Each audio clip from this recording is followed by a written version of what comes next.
There's nothing like classic gaming under the Christmas tree. It doesn't even matter that I bought it myself. The Atari Flashback 3, as the name would suggest, is the third system in the line of plug-and-play emulation systems licensed by Atari. This one, like the Flashback 2, focuses only on Atari 2600 games.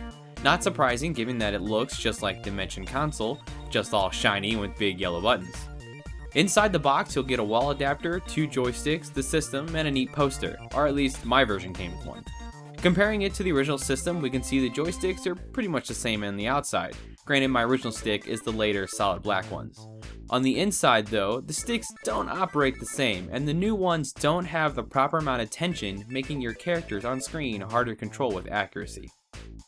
The system itself is much smaller than the original 2600, and as a bonus, the controller ports have been moved to the front.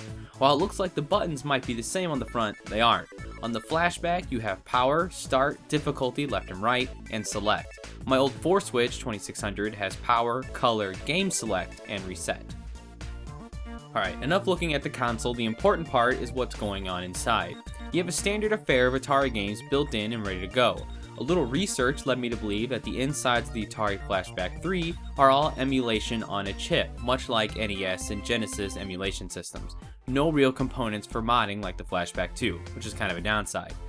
The main screen is just a basic and honestly rather bland menu, but it does the job I guess. Reminds me of old school bootleg multicarts or the early days of emulators. You have 60 built-in games, most are single player, but some are multiplayer only. The mix of games is average at best. You have great titles like Haunted House, Adventure 1 and 2, Yar's Revenge, and a few others, but then you have ones like 3D Tic-Tac-Toe. Yuck. Something tells me video checkers didn't define a generation like the box tagline says. On the plus side, the emulation is nice, no oddities or terrible sound.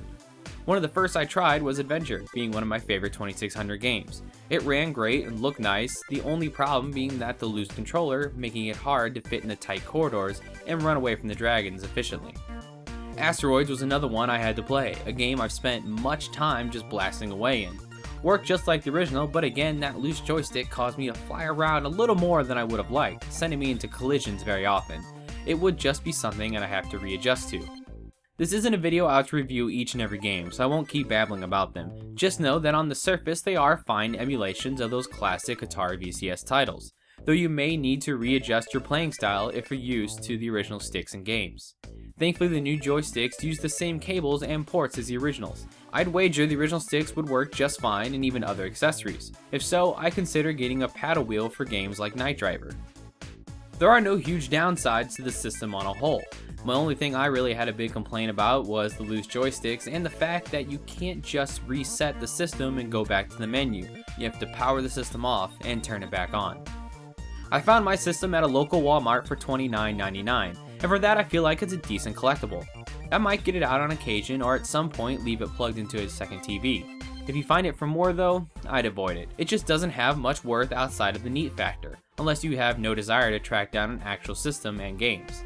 Even then, just playing emulation almost seems like a better option if someone wants you to pay a whole bunch for the bundle. I've seen these on Amazon for $80. Oddly enough, this isn't the most current Flashback, with a Flashback 4 being recently released. So with that, it may start getting difficult to find this particular system, so go out and snoop around as soon as possible. I'll see you next time.